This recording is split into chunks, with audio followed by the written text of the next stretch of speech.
E hoje, João, eu sou feliz, mesmo que as pessoas fazem crítica, eu deito a minha cabeça no travesseiro e durmo, sabe?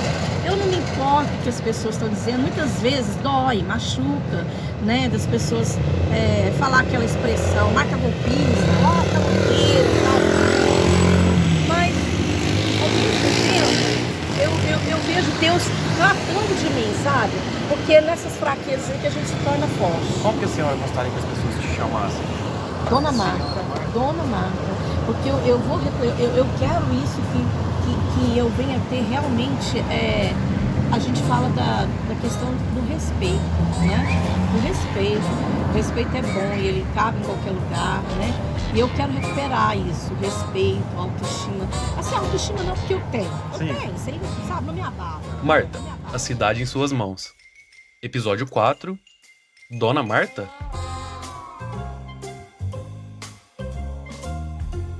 Nesse, que é o quarto e último episódio, trago as respostas diretamente da boca da pessoa que se tornou um verdadeiro patrimônio de Uberlândia. E para muita gente nas ruas e na internet, um ícone. Mas, mesmo ouvindo as revelações, é possível que você siga com dúvidas, enquanto Marta tem muitas certezas, fé em Deus e tranquilidade para dormir à noite. Pra mim, eu não me importo com a opinião das pessoas, Certo. sabe? Eu não estou preocupada, porque eu estou preocupada com a conexão que eu tenho com Deus. E por que eu fiz tudo isso e por que aconteceu, cabe a Deus, sabe? Ele tem todo o poder de julgar cada um, né? É por ele que todos nós vamos comparecer diante dele, no tribunal dele. Como vimos nos episódios anteriores, as ações de Marta despertam indignação em alguns usuários da internet e, principalmente, nas vítimas envolvidas, tanto puramente pelos golpes, quanto pela forma como ela lida com as consequências. Aqui, exemplos de comentários retirados da postagem mais recente no grupo do Facebook, do dia 6 de junho. Enquanto vocês ficam elogiando ela, a mesma continua dando golpes na cidade, principalmente em pessoas idosas. Outra participante contrapõe. A ideia é deixar o rostinho dela bem conhecido.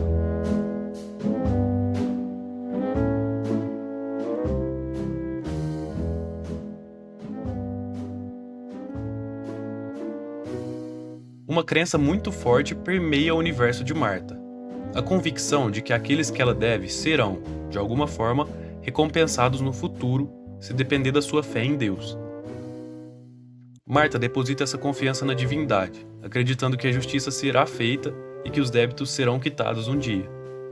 Mesmo que o provável início desse mundo de golpes tenha acontecido por volta de 2010, ela acredita que ainda vai pagar todo mundo. E o último processo citando Marta é de 2019. Será que, desde então, ela nunca mais realizou compras a prazo e deixou de cumprir os compromissos? A resposta me surpreendeu. Aí depois de 2019 a senhora realmente não comprou mais nada fiado, assim, nunca mais aconteceu nada disso? Não, aconteceu. Sabe por que aconteceu? Porque eu não tenho medo, não. Eu sei que Deus vai me honrar. E todas essas coisas aí que aconteceu, eu vou colocar em dia, porque Deus vai me honrar. Eu tenho certeza. Sabe, uma questão de dignidade, porque Deus não quer isso. Deus não quer que eu seja humilhada. Deus também não quer que essas pessoas me humilhem, porque eu posso estar errada. Sim, posso, mas elas também estão, porque elas estão me expondo, enfim, né?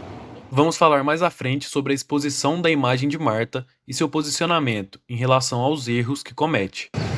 Fiz algumas coisas erradas? Fiz, eu não sou perfeita, eu tenho minhas falhas humanas. Mesmo admitindo ter dívidas pendentes, ela justifica suas ações, argumentando que não considera estelionato, roubo ou furto. Para ela, é simples. As pessoas venderam seus produtos ou serviços de forma voluntária, por boa vontade, e não foram obrigados a nada. Me falam que foi golpe, porque eu fui lá e me venderam, né? Então, como que pode? E como que pode falar, aplicar em mim um artigo de estelionato, porque eu não fiz nome, não passei cheque, entenderam? Porque eu saio de estelionato, você faz cheque, né? Enfim, nada aconteceu. Mas tudo foi da permissão de Deus, né?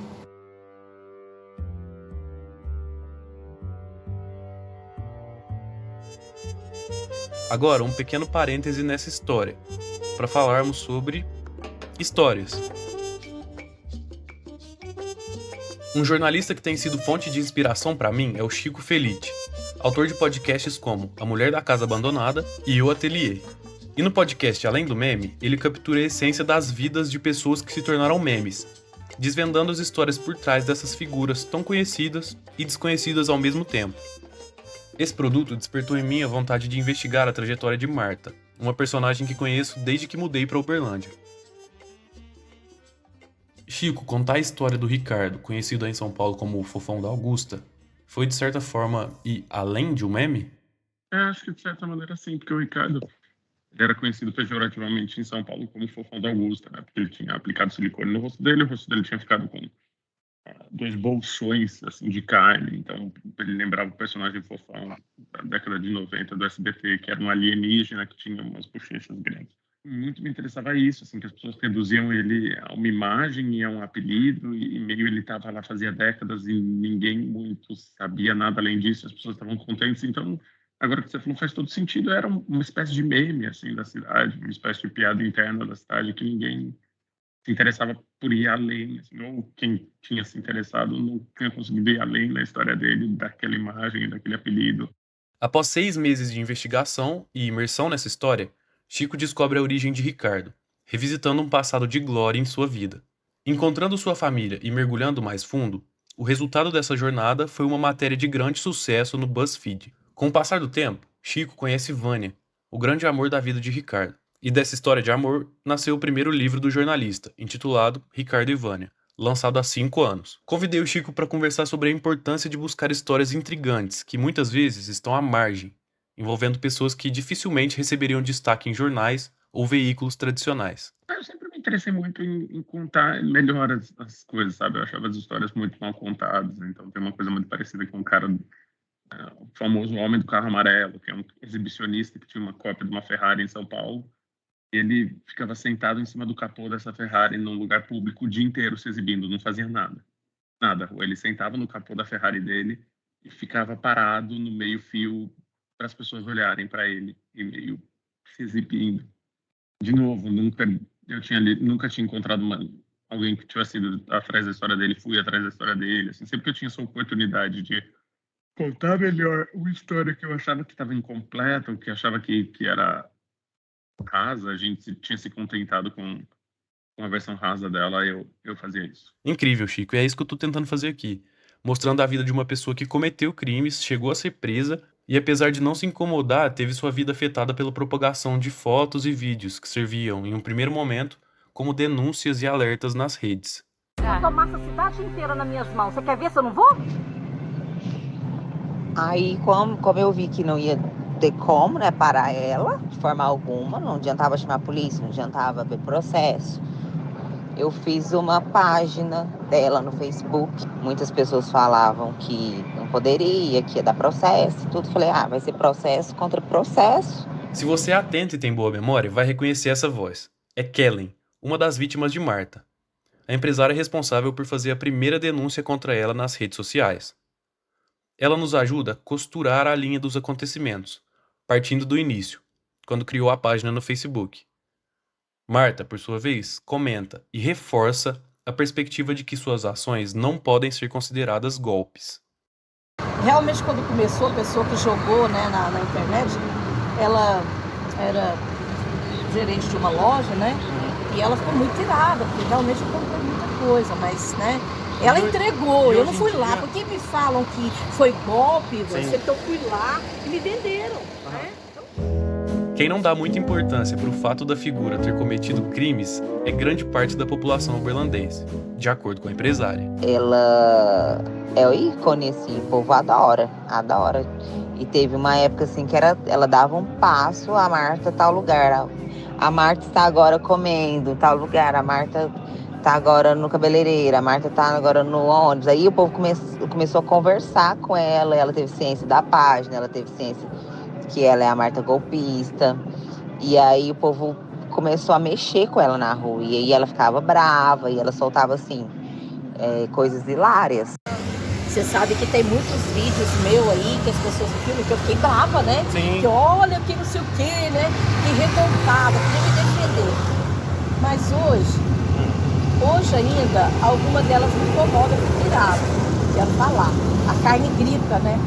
Mas hoje, um certo tempo, aí uma pessoa falou pra mim assim, olha, deixa quieto. Quando as pessoas falarem isso pra você, ganha essas pessoas, fica tranquila, né? Deixa que elas vejam que você, por trás de tudo isso que elas falam, existe uma pessoa, né? Existe uma pessoa. Aos olhos de Kellen, essa figura é vista mais como uma personagem de um filme, passando longe de ser a mocinha. Porque ela não se sentia culpada hora nenhuma. E ela começou a ficar uma vilã engraçada, né? Como se fosse de filme, que dá o golpe em todo mundo. E foi ficando. Virou meme. E ela, acho que o povo mais gosta dela do que odeia. Tem muitas pessoas que gostam de mim também. Sim. Tem pessoas que correm atrás de mim, igual uma moça correu atrás de mim na Floriana. Tem um rapaz que correu atrás de mim para me dar um abraço e tal. E ela disse uma coisa assim, como eu faço para ser assim, para ganhar dinheiro tal. Aí eu falei, não vou te ensinar isso não. É porque não é isso que Deus quer, né? Mas é a minha fé. Cada um tem a sua fé, entendeu? Assim, eu não posso querer igual. Marta também expõe o que pensa sobre o, digamos, outro lado. O das pessoas que se indignam, cobram, filmam, brigam. Falar pra você que eu não senti, não tem como, eu senti, eu sou carne, né? Mas isso não me prejudicou a minha comunhão com Deus, meu relacionamento com Ele, a minha paz na hora de deitar, de dormir. Você vê que isso não me abalou, não me colocou numa depressão, que eu amo, na cidade inteira, tranquilo. Eu expus a minha cara para bater, eu não tenho medo de nada.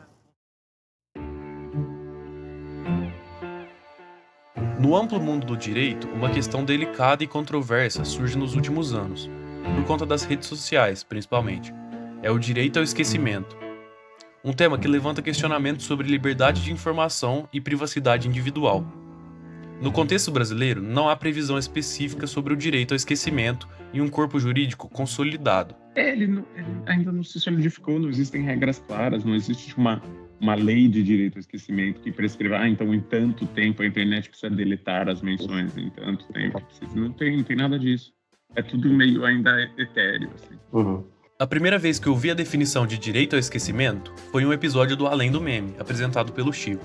Em um desses episódios, ele falava sobre o menino do Bar Mitzvah, a cerimônia que insere o jovem judeu como um membro maduro na comunidade judaica. Se você tem uma idade semelhante à minha, certamente conhece essa referência.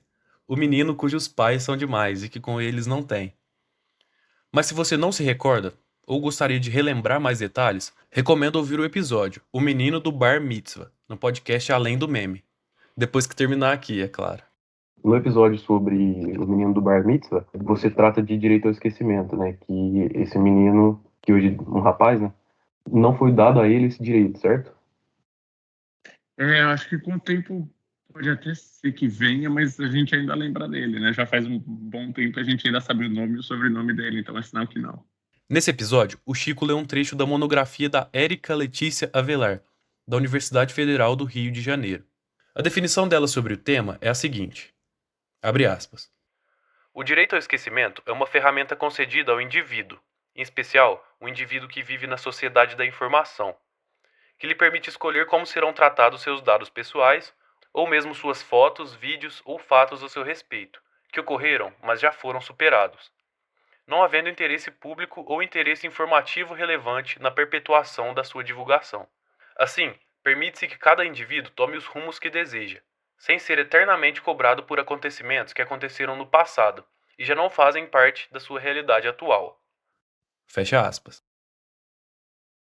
Para Carlos Alves, o professor de Direito da Universidade Federal de Uberlândia, que você ouviu no segundo episódio, abordando os meandros do direito penal, o caso de Marta poderia sim ser analisado sob a perspectiva do direito ao esquecimento. Ela também, por mais que ela seja um perfil de uma possível estelionatária, ela também tem que ter resguardado o direito à imagem dela. Então é perfeitamente possível que ela entre com uma ação judicial baseada no direito à imagem, baseada na proteção da intimidade da vida privada dela, para retirar esses vídeos que viralizaram na internet, tá? Então, quer dizer, ela tem perfeitamente, assim, parte dela. teria que partir dela. Ela constituir um advogado, entrar com um processo judicial e, a partir disso, retirar o vídeo da internet, daqueles canais e redes sociais. É possível, mas ela não quer. Marta explica que não busca nada das mãos dos seres humanos, mas unicamente das mãos de Deus. E que nunca teve o desejo de processar aqueles que expuseram sua imagem. Ela acredita firmemente que o respeito vai ser restituído através da intervenção divina.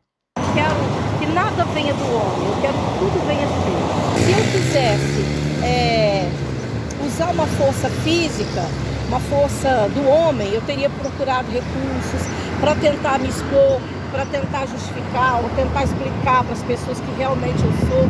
Mas eu não fiz isso, não fui atrás porque isso caberia processo, né? Porque muitas pessoas me denegriram a minha imagem, né?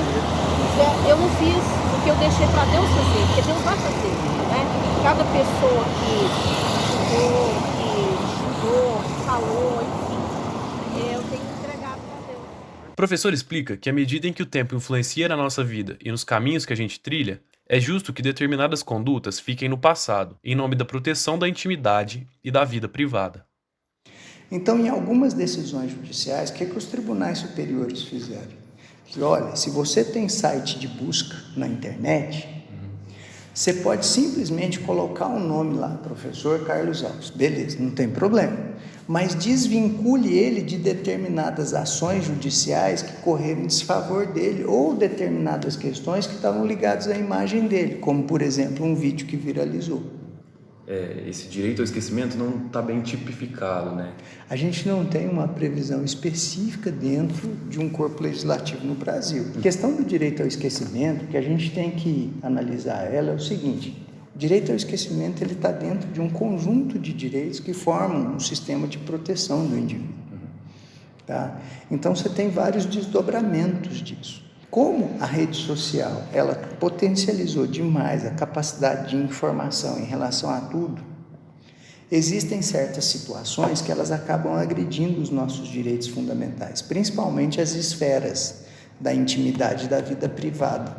E essa é a grande questão. Carlos explica que, diante desse conflito, é necessário que o sistema judiciário avalie e decida qual dos dois aspectos deve prevalecer naquele momento específico: o interesse público de acesso à informação ou a proteção da intimidade e vida privada das pessoas envolvidas. É uma avaliação que busca equilibrar os direitos fundamentais de forma justa. Em questões de direitos fundamentais, você tem que pensar sempre o seguinte: os direitos fundamentais, as nossas várias vertentes que a gente tem, eles vão entrar em conflito, numa hora ou outra. Eu tenho direito à intimidade e vida privada, mas também muitos aspectos da minha vida, eles se tornam públicos. O professor ressalta que, caso haja um legítimo interesse público, é possível que algum vídeo não seja retirado do ar, mesmo que tenha um processo solicitando a exclusão. Nesses casos, a relevância da informação para o debate público e a liberdade de expressão podem ser consideradas como fundamentos para manter o acesso ao conteúdo. Mas ele reforça que é preciso analisar cada situação de forma individual, levando em conta os princípios da, abre aspas, proporcionalidade e da proteção da intimidade e vida privada das pessoas envolvidas. Fecha aspas. Então, direto, a jurisprudência dos tribunais superiores está analisando, caso a caso, o que a gente tem de preponderante. O direito ao esquecimento, como eu não tenho regulamentação legal dele, o que vai acontecer? Os tribunais analisam caso a caso.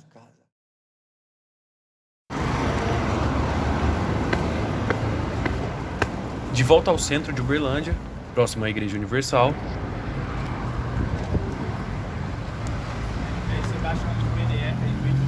tento direcionar a conversa com Marta para assuntos mais leves e percebo que ela fica sempre um pouco na defensiva. Agora, fugindo um pouco dessa questão de golpe, quando que a senhora começou a gostar de moda? Não, Juan, assim, eu gosto de vestir bem, sabe? Isso é uma coisa que está dentro de mim, eu já nasci assim, né? Não é para mostrar para as pessoas, igual as pessoas ficam, ela estava com esse look e tal. Não, não é para ninguém, é para mim mesmo, eu gosto. Você se sente né? bem? Eu me sinto Isso bem. faz tempo? Desde, assim, da juventude? Sempre. Né? Eu trabalhei com moda, né? Eu tive loja, eu sempre gostei. E eu me lembro que eu trabalhei numa loja no Grife, eu Tomava conta dessa loja? No Grife Shopping? No Grife Shopping. Grife Shopping é um centro comercial bem antigo aqui de Uberlândia. E eu entrava dentro do ônibus, as pessoas já me olhavam de cima e embaixo. Isso tem muito tempo, entendeu? Ele já me filmava como eu estava vestida e era uma coisa assim que hoje eu posso ver que é espiritual, né? Muito espiritual. Porque... Ainda no tema de moda e beleza, Marta dá uma dica importante para todas as mulheres. Eu acho que a mulher ela tem que se valorizar, tem que se vestir bem, né? Tem que se sentir bem para ela, não para os outros. Ao tocar em um tema mais delicado, a morte de sua mãe, Marta demonstra certa emoção, enchendo um pouco os olhos d'água. Apesar de sua voz não ficar trêmula, eu percebi que ela se emociona um pouco, sim, ao falar de sua mãe. Eu entrei na igreja, foi 2000, eu perdi minha mãe em 2004. Deixa eu me lembrar que eu perdi minha mãe em 2004, em novembro. E eu entrei em 2000, eu fui pra igreja em 2006. E essa perda da sua mãe foi um baque muito grande? Foi, pra mim foi muito difícil, mas eu recuperei logo, porque quando eu perdi, logo depois eu já fui pra igreja. Então eu já fui me recuperando a autoestima, Deus foi tratando, foi limpando, né?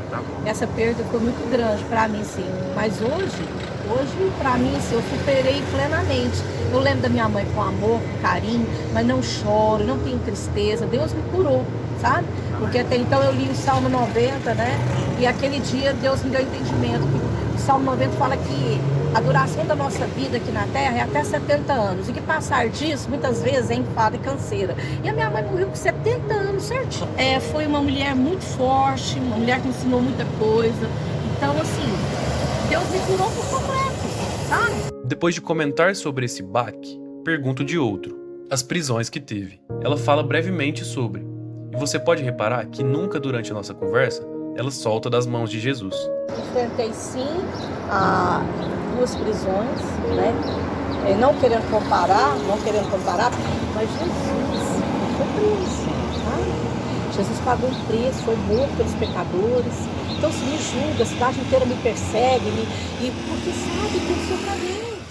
Marta tem um plano, ou melhor, acredita que Deus tem um plano para ela. Esse plano talvez envolva tomar a cidade em suas mãos. Ela sabe, com certeza, que esse destino está relacionado à melhora da sua situação financeira. A senhora me conta que Deus tem o poder de elevar as pessoas do pó e colocá-las à mesa com os príncipes. E eu creio que eu vou chegar lá onde Deus quer que eu chegue, não pra mim, sabe? Porque eu já sei viver, eu sei viver tanto na abundância quanto na escassez, tendo no tendo. Eu já fui pra igreja de chinela, havaiana, entendeu? Hoje a senhora tem uma situação financeira tranquila? Não tem, sabe? E é isso que eu quero que Deus faça. Porque eu quero que Deus faça muita minha situação para mostrar o Deus que eu sirvo. Porque Ele fala que Ele pega do pó, do monturo, sabe o que é o monturo? Não. Lixo. Ele pega do lixo uma pessoa e faz ela se sentar na mesa com os príncipes. Faz ela grande. É dom de Deus, é especialista nisso. Porque Deus não tem prazer que ninguém seja humilhado. Porque Ele se humilhou, Jesus se humilhou por nós, né? Ele, sendo filho de Deus, grandiosíssimo, poderoso, Ele deu a vida dele por nós, né? Ensinando o amor. A história de Marta transcende a internet, porque sua vida real, como uma pessoa acusada de praticar golpes, se desenrola em partes nas ruas de Uberlândia. Para descobrir os detalhes sobre esse caso, que envolve crime, carisma, religião, luto, eu caminhei pelos mesmos caminhos que ela percorre diariamente. E foi no centro da cidade que tive esse encontro com ela. Depois de conversarmos por quase 1 hora, Marta se despediu. Disse que estava atrasada para um compromisso. Ela não aceitou que eu pagasse um Uber. Atravessou a avenida na faixa de pedestres, com os passos bem apressados.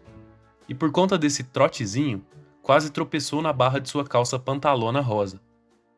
Entrou na estação para esperar o ônibus, rumo a sabe-se lá onde. Pode ser qualquer canto de Uberlândia, já que, afinal, a cidade de 700 mil habitantes parece ser pequena demais para o lugar onde ela quer chegar. Marta, A Cidade em Suas Mãos é um podcast 100% independente, produzido por mim, Juan Madeira, com o enorme apoio de Adriana Dias, Mariane Fiorilli e Romilson Madeira. Essa série conta com áudios de reportagens da TV Vitoriosa, voz de Adriana Dias e a arte de capa é de João Pedro Taufer.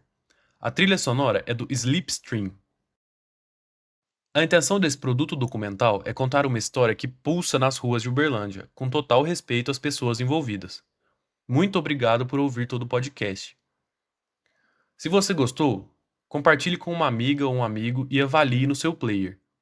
Se você tem alguma informação ou história interessante e quer compartilhar comigo, por favor, manda no meu Instagram, que é @_Juan Madeira. É tracinho Juan Madeira. O Juan é com J. Juan Madeira. De novo, muito obrigado por ouvir tudo. Agora você confere um mini extra. É parte da conversa extensa que eu tive com o Chico sobre contar história, jornalismo e outras coisas. Tchau!